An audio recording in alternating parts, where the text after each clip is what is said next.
The desert didn't care if you lived or died. By noon, it baked your skin, dried your blood, and swallowed your bones before sundown. That was the lesson Eli Carter learned the hard way, bleeding out in the red dust of the Arizona frontier. His horse long dead, the vultures already circling. The wind hissed through the canyons like a ghost's laugh.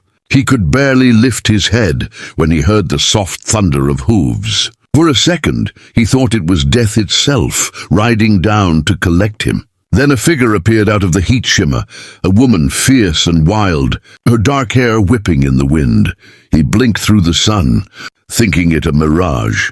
But she was real, so real it hurt. Her skin was bronze under the light, her eyes sharp and defiant. She looked at him without fear, only quiet judgment. She was Apache. That much he knew from the markings and the turquoise beads around her neck. "Looks like death found you first," she said in a voice as smooth as riverstone. Eli tried to speak, but his throat was a desert itself. His tongue stuck to the roof of his mouth. She dismounted, knelt beside him, and pressed a hand to his chest. Her palm was warm, steady. "You still breathe. Then you fight still?" He coughed, blood seeping from the corner of his lips. "I ain't got fight left, lady." That earned a faint, amused snort. "Then maybe I fight for you." He didn't understand why she would bother. He was white, a bounty hunter, probably her people's enemy. But she didn't ask questions. She moved fast. She pulled water from a leather flask, poured it past his cracked lips, and then, without ceremony, hooked her arm under his shoulder. "Get on my horse." "Handsome cowboy," she said, voice low but commanding. "You die here, your bones feed the sand. You come with me, maybe they don't." He wanted to argue, to tell her to leave him. But her tone wasn't asking. It was an order. He tried to lift himself, groaning in pain, and she half dragged, half shoved him up onto her horse.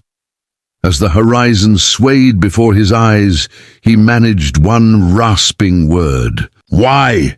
She mounted behind him, her arms firm around his waist. "Because," she said, "no one should die alone." Then they rode into the dying sun, the wind howling behind them like a farewell. He didn't remember much of the journey, just flashes, the thundering hooves, the scent of sage and smoke, the warmth of her body keeping him upright. Sometimes he thought he heard her humming, soft, wordless songs that kept the night from swallowing him whole. When he woke next, it was to the crackle of a fire and the pain of a fresh bandage across his ribs. The air was cooler here, hidden between canyon walls. She sat nearby, feeding the flames with dry brush. "You should have left me," he said, voice rough as gravel. She didn't look at him. "I tried once," she said simply. "Didn't like how it felt." He studied her in the flickering firelight. She wore leather and beads, her hair tied in 2 long braids. Her face was strong, beautiful in a way that didn't need permission. "What's your name?" he asked. "Nahia." "Eli Carter," he said, though she hadn't asked. "I know who you are." Her eyes flicked toward him, unreadable. "Bounty hunter. You chase men for gold." He tensed. "You one of them? Men?" "No," she said, and her lips curved just slightly. "But I knew the one you hunted, Coulter. He's no man. He's a snake. He kills Apache women for sport." Eli's stomach turned. "He's the one who shot me." "I know," she said. "I followed his trail too. I wanted his blood. So you saved me to get to him?" he asked, trying to sit up. Pain burned through his ribs. "I saved you because I don't let death choose who it takes." She leaned forward, tossing a handful of herbs into the fire. "But maybe fate put you in my path for a reason." He didn't answer. The fire popped and hissed. In that small circle of light, 2 worlds, Apache and Cowboy, sat in uneasy peace. By dawn, Eli could stand, though not well. Nahia handed him a strip of dried meat and a canteen. "You ride today," she said. "You heal or you die trying." He chuckled weakly. "You got a gentle way with words. Gentle don't keep men alive." They rode through narrow ravines, the red stone walls towering above like a cathedral of silence. The air smelled of dust and wild sage. She moved with purpose, guiding the horse as if she knew every whisper of the land. That night, as they camped beneath a cold stretch of stars, Eli found himself watching her instead of the fire. The way she handled her knife, the way she moved without sound, like a shadow given life. "You ever get tired of saving fools like me?" he asked quietly. She glanced at him. "You think you're the first white man I pulled from death?" He raised an eyebrow. "No. You're the second," she said. "The first one didn't deserve it. What happened to him?" She stirred the fire with a stick. "He promised peace, brought soldiers instead." Eli didn't know what to say. The silence between them stretched long and heavy. Then she looked up, her eyes gleaming like moonlight on water. "Don't make me regret saving another one." 2 days later they found the tracks, hoofprints in the sand, wagon wheels, and ashes still warm. Coulter's gang. Nahia crouched, fingers brushing the dirt. "He's close," she murmured. "Too close." Eli checked his revolver. His hand still trembled from the wound, but he'd be damned if he'd hide while she went after them alone. "You stay here," she said without looking back. "Not a chance," he replied. "You can barely stand." He smiled grimly. "Then I'll fall in the right direction." That earned the faintest hint of a smile. "You're stubborn, cowboy," comes with the hat. They moved silently through the canyon. The smell of smoke and whiskey carried on the wind. Coulter and 3 of his men lounged by a dying fire, their laughter echoing off the rocks. Eli's heart hammered. He'd chased Coulter across 3 states, and now the bastard was right there, breathing, laughing, alive. Nahia's hand touched his arm. "Breathe," she whispered. "Shoot clean," he nodded. The first shot split the silence like lightning. Coulter's man dropped instantly. The others scrambled for their guns, but Nahia was faster.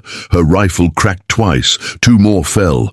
Then Coulter turned, snarling, firing blindly into the shadows. Eli felt the bullet rip through his sleeve. He aimed steady, exhaled, and squeezed the trigger.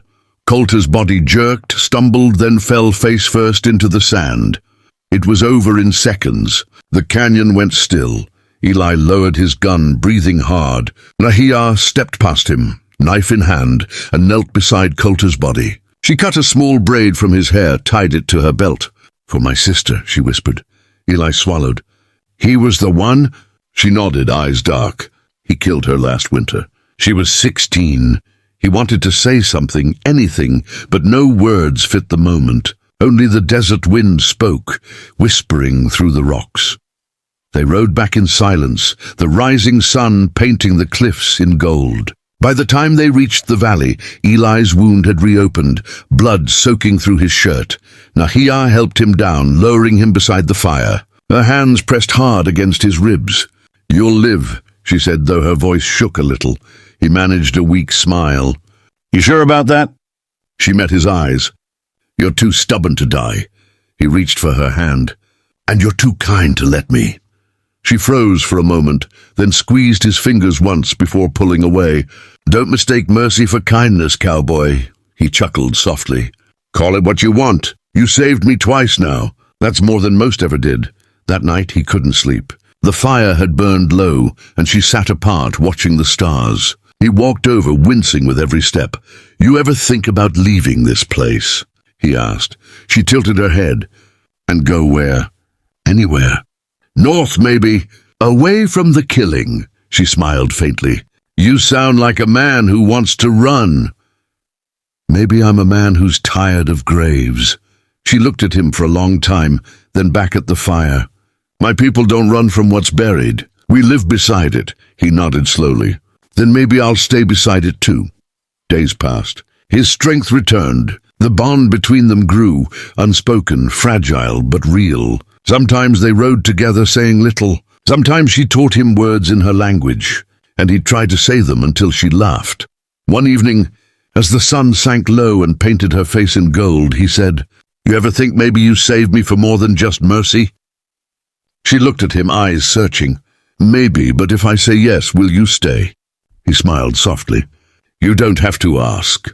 The desert wind picked up again, swirling dust and memory around them. She looked away, her voice barely above a whisper. "Then stay, But know this, if death comes again, I don't run." He stepped closer, took her hand. "Then neither do I." For the first time, she didn't pull away. The fire crackled. The night spread wide and endless, and somewhere, the desert exhaled a long-forgotten breath. He'd come to die. She'd refused to let him, and in that wild, unforgiving land, two hearts that should have never met found something stronger than the desert. Stronger than blood, something worth living for. Because sometimes, love doesn't whisper, it commands, "Get on my horse, handsome cowboy." And sometimes, that's all it takes to change everything.